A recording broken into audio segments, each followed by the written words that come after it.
ఏటీ తెలుగు న్యూస్ కి స్వాగతం. బులెటిన్ లో హెడ్లైన్స్ చూద్దాం. విదేశీ పర్యటన ముగించుకొని తిరిగి వచ్చిన సీఎం జగన్.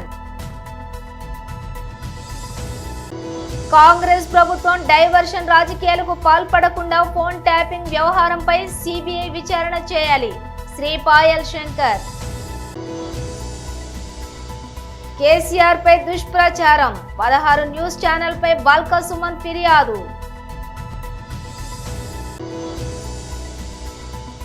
టీడీపీ కేంద్ర కార్యాలయంలో కౌంటింగ్ ఏజెంట్లకు వర్క్ షాప్.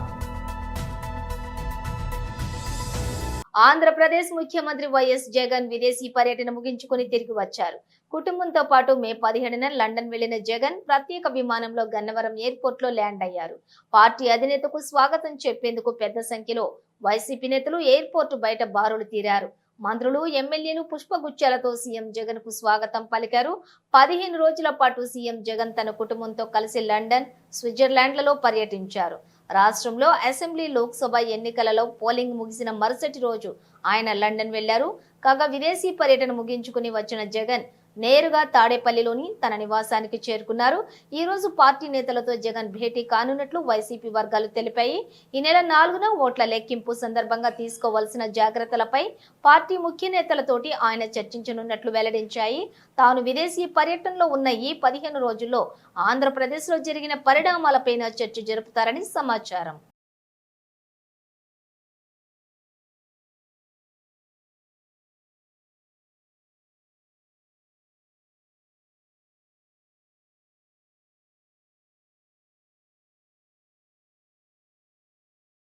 కాంగ్రెస్ ప్రభుత్వం డైవర్షన్ రాజకీయాలకు పాల్పడకుండా ఫోన్ ట్యాపింగ్ వ్యవహారంపై సిబిఐ విచారణ చేయించాలి. శ్రీ పాయల్ శంకర్, ఆదిలాబాద్ ఎమ్మెల్యే. కాంగ్రెస్ పార్టీ అధికారంలోకి వచ్చి 5 నెలలైంది, చేసేదేమీ లేదు. ఎవరికి చిల్లిగా సాయం చేసిందేమీ లేదు. ఈ రోజు రాష్ట్రంలో రైతులంతా కూడా అల్లాడుతున్నారు. వ్యవసాయ పనులు మొదలయ్యేటటువంటి సమయం, విత్తనాలు దొరకక కుటుంబ సభ్యులను లైన్ లో పెట్టి విత్తనాలను తీసుకునేటటువంటి దుస్థితి. రైతు చేతిలో చిల్లి గవ్వలేదు, చేస్తానన్న రుణమాఫీ జరగలేదు. ప్రజలలో తీవ్రమైనటువంటి వ్యతిరేకత ఉన్నది.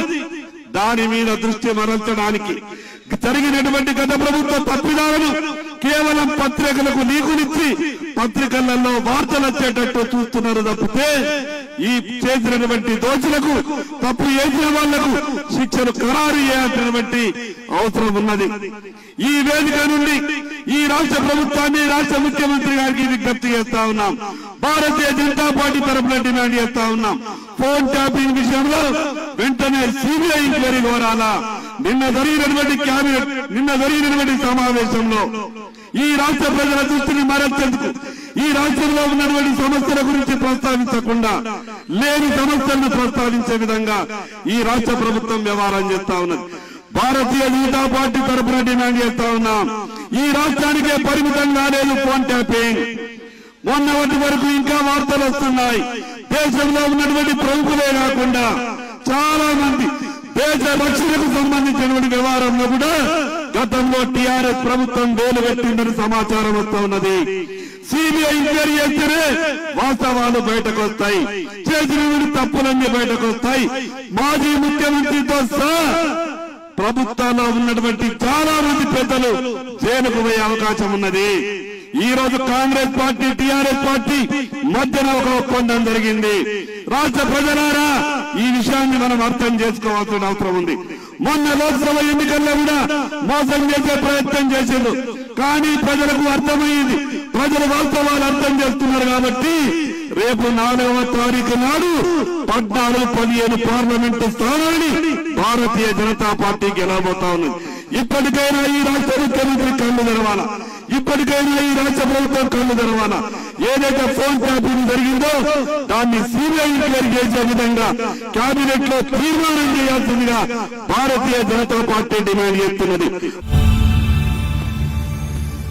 మాజీ సీఎం తమ పార్టీ అధినేత కేసీఆర్ పై దుష్ప్రచారం చేస్తున్నారంటూ 16 న్యూస్ ఛానల్స్ పై బీఆర్ఎస్ నేత, మాజీ ఎమ్మెల్యే బాల్క సుమన్ శుక్రవారం హైదరాబాద్ బంజారాహిల్స్ పోలీస్ స్టేషన్ లో ఫిర్యాదు చేశారు. అనంతరం ఆయన మీడియాతో మాట్లాడుతూ 16 న్యూస్ ఛానల్స్ నిరాధారమైన వార్తలను ప్రచారం చేస్తూ తమ పార్టీ అధినేత కేసీఆర్ ఇమేజ్ ను దెబ్బతీసే ప్రయత్నాలు చేశాయని ఆరోపించారు. ఆధారాలు లేని కథనాలు ఇచ్చే మీడియాను కట్టడి చేయాలని పోలీసులను కోరినట్లుగా చెప్పారు.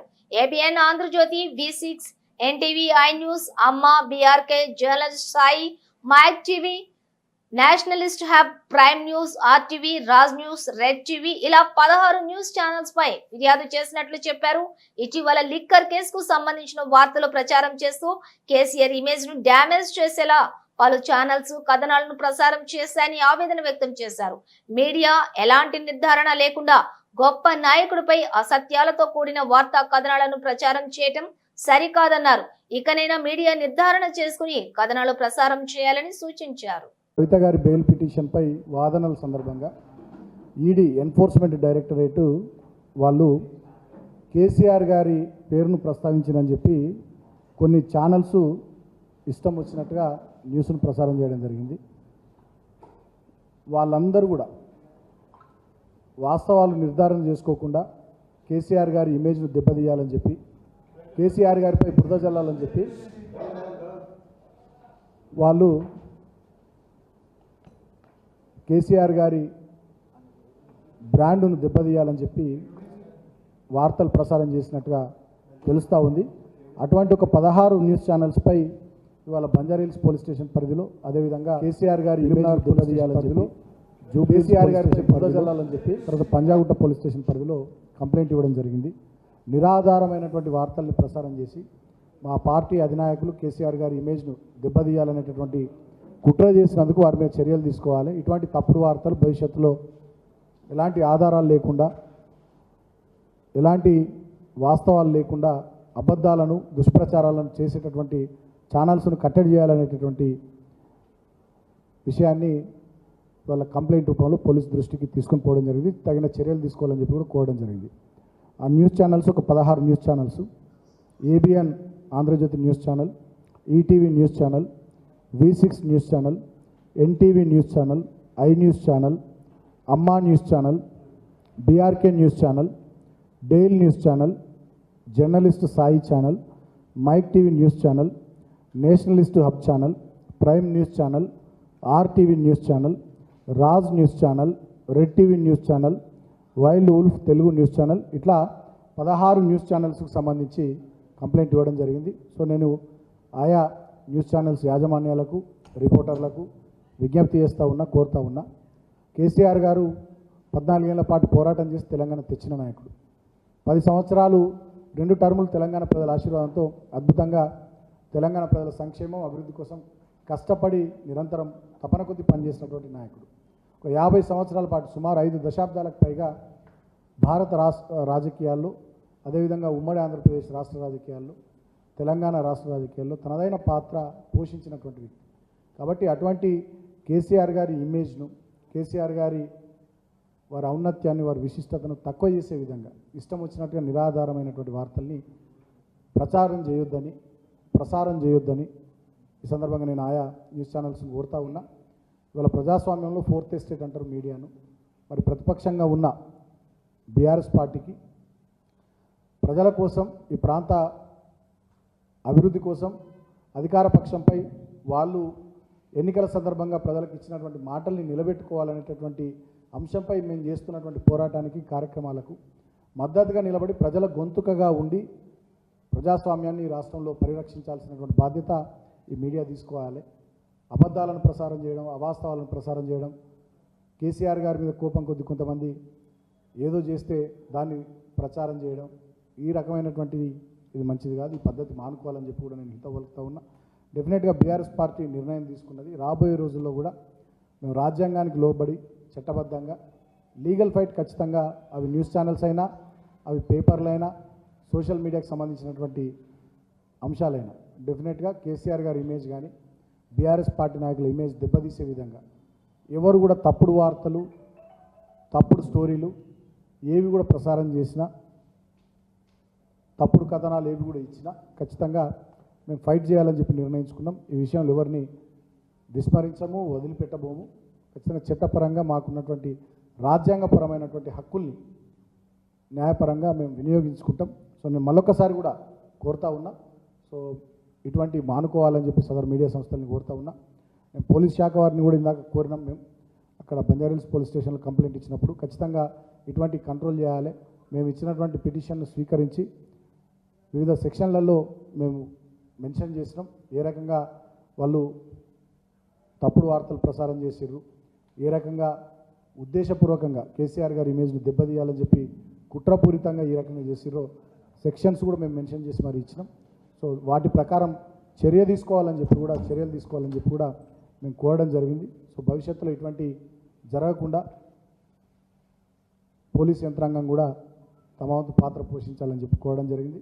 సో అంతిమంగా డెఫినెట్గా బీఆర్ఎస్ పార్టీ ఒక ప్రధాన ప్రతిపక్షంగా ఈ రాష్ట్రంలో ప్రభుత్వం ప్రజలకు ఇచ్చినటువంటి హామీలను నిలబెట్టుకోవడానికి ప్రభుత్వంపై పోరాటం చేస్తూనే తెలంగాణను తెచ్చిన పార్టీగా, తెచ్చిన తెలంగాణను 10 ఏళ్ళు బ్రహ్మాండంగా అభివృద్ధి దిశగా దేశానికే తలమానికంగా తీర్చిదిద్దినటువంటి పార్టీగా తెలంగాణ అస్తిత్వం కోసం, తెలంగాణ సంస్కృతి పరిరక్షణ కోసం, తెలంగాణ ప్రాంత ప్రయోజనాలు, తెలంగాణ ప్రజల హక్కుల కోసం నిరంతరం కేసీఆర్ గారి నాయకత్వంలో ఈ పార్టీ ఎవరెన్ని కుట్రలు చేసినా, ఎవరెన్ని తప్పుడు కథనాలు సృష్టించినా, ఎవరెన్ని వ్యక్తిత్వాలను దెబ్బతీసే మా నాయకుల వ్యక్తిత్వాలను దెబ్బతీసే ప్రయత్నాలు చేసినా మా పోరాటాన్ని ఖచ్చితంగా కొనసాగిస్తాం. నేను మీడియాను కూడా కోరుతా ఉన్నా, ప్రజాస్వామ్యంలో మీరు 4th ఎస్టేట్, డెఫినెట్గా మీరు కూడా సహకరించండి.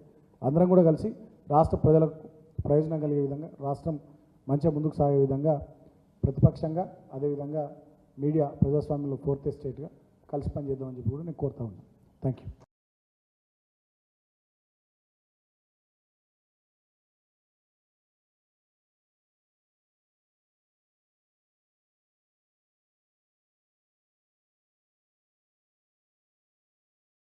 టీడీపీ కేంద్ర కార్యాలయంలో కౌంటింగ్ ఏజెంట్లకు వర్క్ షాప్.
ఎన్నికల నియమావళి అమలులో ఉన్నందున రెచ్చగొట్టే చర్యలు మానుకోవాలి. సిఐ వెంకటేశ్వరరావు. ర్యాలీలకు, విజయోత్సవ సభలకు ఎలాంటి అనుమతులు లేవు. సిఐ కనిగిరి. సోషల్ మీడియా వేదికగా రెచ్చగొడితే చట్టపరమైన చర్యలు తప్పవు. సిఐ వెంకటేశ్వరరావు. గ్రూప్ అడ్మిన్లు, గ్రూపులలో జరిగే రాజకీయ చర్చలపై తగిన చర్యలు తీసుకోవాలి. సిఐ వెంకటేశ్వరరావు. గ్రామాలలో జరిగే గొడవలు జరిగితే వెంటనే పోలీసు వారికి సమాచారం ఇవ్వండి. సిఐ వెంకటేశ్వరరావు. అందరూ సహకరిస్తారని ఆశిస్తున్నాం. సిఐ వెంకటేశ్వరరావు. జరగరాదు, ఎందుకంటే అనుమతి లేనిదే ఈ 3 విషయాల్లో ఎవరైతే డిజోబే చేస్తారో వాళ్ళందరి మీద కఠిన చర్యలు తీసుకుంటాం. అదేవిధంగా సోషల్ మీడియాలో రెచ్చగొట్టుకునే విధంగా ఎవరైనా కానీ ప్రొవోక్ చేసుకునే వర్డ్స్ ఎవరైతే పోస్ట్ చేస్తారో వాళ్ళందరి మీద కూడా తప్పనిసరిగా క్రిమినల్ కేసులు కట్టి వాళ్ళని రిమాండ్ పెట్టడం కూడా జరుగుతుంది. దయచేసి అందరూ సోషల్ మీడియా గ్రూపులో ఉన్నటువంటి సభ్యులందరూ కూడా దీన్ని గమనించాలి. అదేవిధంగా ముఖ్య రాజకీయ పార్టీ నాయకులు కూడా 144 సెక్షన్ అమల్లో ఉంది. అదేవిధంగా 30 పోలీస్ యాక్ట్ అమల్లో ఉండటం వల్ల ర్యాలీలు తీయడం, అదేవిధంగా కేక్ కటింగ్లు చేయడం, అదేవిధంగా బాణసంచా కాల్చడం, ఈ 3 విషయాలు కూడా పాటించకూడదని చెప్పేసి అందరికీ తెలియపరుస్తున్నాం. అందరూ కూడా పబ్లిక్ మరియు రాజకీయ నాయకులు అందరూ కూడా పోలీసు వారికి సహకరించాలని చెప్పేసి తెలియపరుస్తాం. కుప్పం పట్టణం పాతపేట విజయలక్ష్మి రోడ్లో నివాసం ఉంటూ స్వర్ణసాగరం దినపత్రిక నందు చిత్తూరు జిల్లా స్టాఫ్ రిపోర్టర్ గా విధులు నిర్వహిస్తూ ఉన్న కిరణ్ కుమార్ అనే విలేకరిని చంపుతానంటూ శాంతిపురం మండలం చిన్నారిదొడ్డి పంచాయతీ కొత్తపేటకు చెందిన శివశంకర్ బెదిరిస్తున్నారంటూ సదరు విలేకరి కుప్పం పట్టణ పోలీసులను ఆశ్రయించారు. అనంతరం అతను మాట్లాడుతూ శివశంకర్ ఆర్థిక ఇబ్బందులకు సాయం చేయాల్సిందిగా కోరిన సందర్భంగా కిరణ్ కుమార్ 10 లక్షల రూపాయలకు పూచీకత్తు ఉండి సాయం చేశామన్నారు.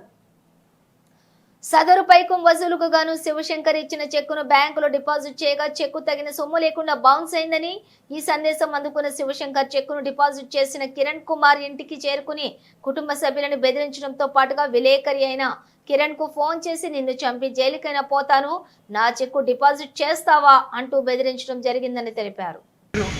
శివశంకర్ అతనికి 10 లక్షల రూపాయలు నేను వేరే చోట పూచీకత్తుండి తీసివ్వడం జరిగింది. ఆ డబ్బు ఇవ్వమని చెప్పి నేను సంవత్సరం క్రితమే అడిగాను. రాళ్ళపూదుగురు పోలీస్ స్టేషన్లో ఎస్ఐ గారు పిలిచి మాట్లాడాము. నేను ఇచ్చేస్తాను అని నమ్మబలికినాడు. అయినా సంవత్సరం టైం ఇచ్చిన ఇంతవరకు డబ్బు ఇవ్వలేదు. అందుకు అతను నాకు షూరిటీగా ఇచ్చిన చెక్కుని నేను ఈరోజు కుప్పంలో SBI కంతుమూరు బ్రాంచ్లో ప్రజెంట్ చేశాను. అది చెక్కు బౌన్స్ అయ్యింది అనేసి అతనికి మెసేజ్ పోయిన వెంటనే నా ఇంటి దగ్గరకు వచ్చి నేను లేని సమయంలో నా కుటుంబ సభ్యులు భయభ్రాంతులకు గురి అయ్యేలాగా వల్గర్ లాంగ్వేజ్ యూజ్ చేస్తూ తలుపులను కొట్టేస్తూ నా ఇంట్లో వాళ్ళంతా బాగా బెదిరించి చంపేస్తానని చెప్పి బెదిరించున్నాడు. తర్వాత నేను అక్కడ అవైలబుల్లో లేకపోవడంతో నాకు ఫోన్ చేసి నిన్ను నరికి చంపేసైనా జైలుకి పోతాను కానీ నిన్ను వదిలిపెట్టలేదురా, నా మీద కేసు పెడతావా, నా చెక్కే ప్రజెంట్ చేస్తావా అంటూ నోట్లో చెప్పుకోలేని వల్గర్ లాంగ్వేజ్తో నన్ను తిట్టి భయభ్రాంతులకు గురి చేస్తున్నాడు. నాకు ఇప్పుడు ప్రాణ భయంతో కొట్టుకుంటున్నాము. నేను నా కుటుంబ సభ్యులకి ఏమీ జరిగినా దానికి పూర్తి కారణము చిన్నారిదొడ్డి పంచాయతీ శాంతిపురం మండలం చిన్నారిదొడ్డి పంచాయతీ గ్రామానికి చెందిన శివశంకరే దానికి కారణం అని చెప్పి నేను తెలియజేస్తా ఉన్నాను. అతను మరో 10 మందితో ఇంటి దగ్గరికి వచ్చినట్టు నాకు సమాచారం ఉంది. కానీ వాళ్ళు ఎవరు అనేది నాకు తెలియదు. ఇంకా నా ఇంట్లో వాళ్ళు కూడా భయపడుతున్నారు. ఇప్పుడు నేను ఇంట్లో ఒక్కడే ఉండాల్సి వస్తూ ఉంది. నాకు రాత్రికి ఏమైనా జరిగితే కూడా నాకు రక్షణ కూడా లేదు. అందుకే నేను ఈ టైంలో పోలీసులను ఆశ్రయిస్తున్నాను. అందుకే పోలీసులకు ఫిర్యాదు చేశాను. ఇప్పుడు పోలీసులకు ఆశ్రయించడం తప్ప నాకు వేరే మార్గం లేదు. పోలీసుల రక్షణ కల్పించాలని కోరుతున్నాను. మెదక్ జిల్లా రామాయంపేట మున్సిపాలిటీలోని అక్రమ నిర్మాణాలు జోరుగా సాగుతున్నాయి. మున్సిపాలిటీ పరిధిలోని 5వ వార్డులో నిబంధనలకు విరుద్ధంగా నిర్మిస్తున్న ఇంటి నిర్మాణాన్ని స్థానికులు అడ్డుకున్నారు. మున్సిపల్ నిబంధన మేరకు సెట్ బ్యాంక్ చేయకుండా అక్రమంగా నిర్మాణం చేస్తున్నారని స్థానికులు ఆరోపిస్తున్నారు. శుక్రవారం మున్సిపల్ అధికారులకు ఫిర్యాదు చేసినప్పటికీ వారు పట్టించుకోవడం లేదని ఆగ్రహం వ్యక్తం చేశారు. నిబంధనలకు విరుద్ధంగా నిర్మాణాలు జరుగుతున్నా అధికారులు నిమ్మకు నీరెత్తినట్లు వ్యవహరిస్తున్నారని స్థానికులు ఆగ్రహం వ్యక్తం చేశారు. మున్సిపల్ ఆఫీస్లో చేస్తే గతంలో కూడా ఆపేసారు. మళ్ళీ ఇప్పుడు ఆ ఒప్పందం ప్రకారం కాకుండా మళ్ళీ ముందుకు ఎంక్రోచ్ అయ్యి మళ్ళీ కడతా ఉంటే నిన్న పోయి మళ్ళీ కడితే చైర్మన్ గారికి మా కౌన్సిలర్ గారికి అందరికీ కూడా మేము కంప్లైంట్ చేస్తే ఫోన్లే కట్టుకొని ఏముంది అనే రీతిలో మాట్లాడుతూ ఉన్నారు వాళ్ళు. ఇది మేము కమిషనర్ గారిని కలిసినాము, TPO గారికి మాట్లాడినాము. వాళ్ళు వచ్చేసి పని ఆపమని చెప్పేస్తే కూడా ఆయన ప్రస్తుతానికి ఇంకా పని నడిపిస్తూనే ఉన్నాడు. ఇట్లా నుంచి రోజుకు ఒక 100 నుంచి 200 బైకులు కార్లు వెళ్తూ ఉంటాయి. ఒక 500 మందికి సంబంధించినటువంటి రోడ్డు ఇది ఎంక్రోచ్ కాకుండా దీన్ని కాపాడాల్సినటువంటి బాధ్యత మున్సిపల్ అధికారులకు నాయకులకు ఉన్నదని చెప్పేసి తెలియజేస్తూ దీన్ని ఇమ్మీడియట్ ఆపేయాలని చెప్పేసి, లేకపోతే చట్టపరంగా చర్యలు తీసుకోవాలని చెప్పేసి కోరుకుంటూ ఈ 5వ వార్డు ఈ రెడ్డి కాలనీ అందరి తరఫున మేము కోరుతున్నాం.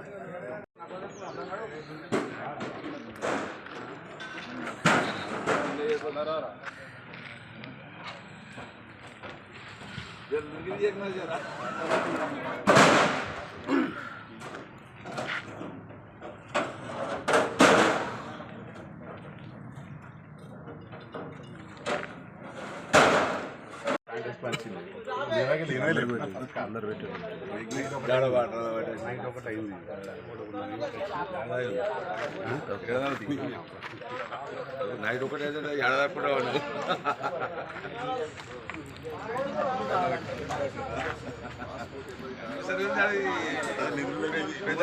పెద్ద మొత్తం లావట్లేదు అనిపిస్తుంది.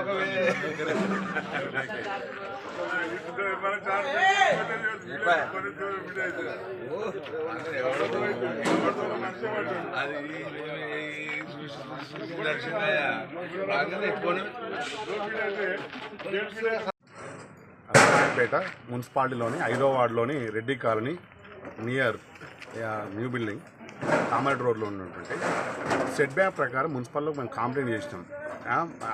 మన ఉన్నటువంటి నియమ నిబంధనలకు అతిక్రమించి రోడ్లోకి కన్స్ట్రక్షన్ చేస్తే నిన్న పోయి మున్సిపల్ అధికారులకు మేము కంప్లైంట్ ఫిర్యాదు చేసినప్పటికీ కూడా ఎలాంటి పని ఆపడం ఉండదు.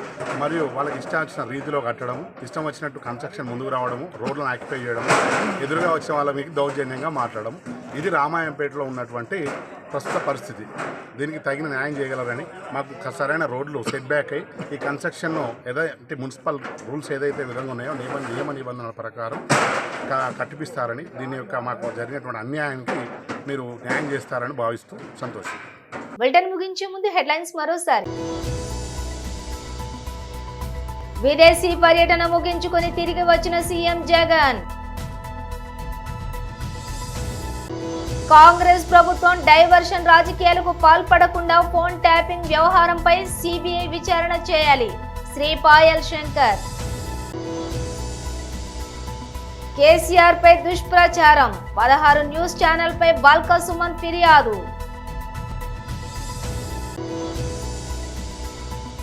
టీడీపీ కేంద్ర కార్యాలయంలో కౌంటింగ్ ఏజెంట్లకు వర్క్ షాప్. ఇవి బులెటిన్ విశేషాలు. మరో బులెటిన్ తో మళ్ళీ కలుద్దాం.